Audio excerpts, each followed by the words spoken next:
Un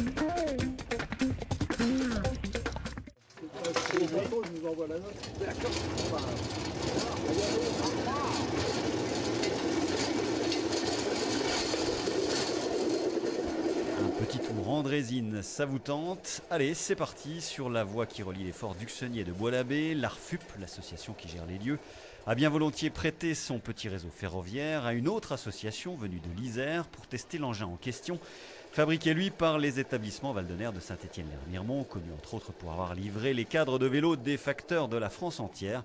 Un vrai banc d'essai donc ce samedi avec ce prototype un peu particulier.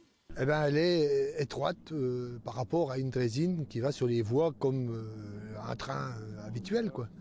Donc on a rétréci la largeur et on l'a rallongée pour pouvoir mettre 4 personnes. C'est un petit bolide?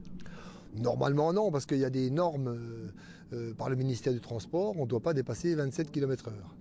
Donc la démultiplication entre le pédalier avant et la roue libre à l'arrière est calculée de façon à ce qu'au maximum, même en descente, on ne puisse pas dépasser ça.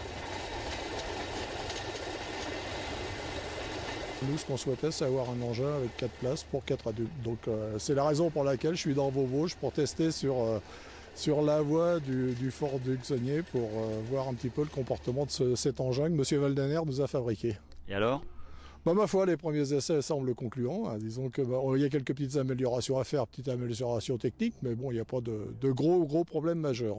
Un essai visiblement concluant, l'association de Montalieu dans l'Isère voudrait acquérir une dizaine de draisines estampillées Valdener pour pouvoir déambuler sur les 4,5 km de rail qui relient une base de loisirs à un barrage hydroélectrique. Coût estimé 80 000 € pour des engins très fonctionnels, y compris pour faire demi-tour. Mais au fait, pourrait-on les voir un jour sur la voie de 60 en cours de réalisation entre les forts d'Uxenier et de Bois-l'Abbé? Pascal, ça donne des idées finalement ou pas?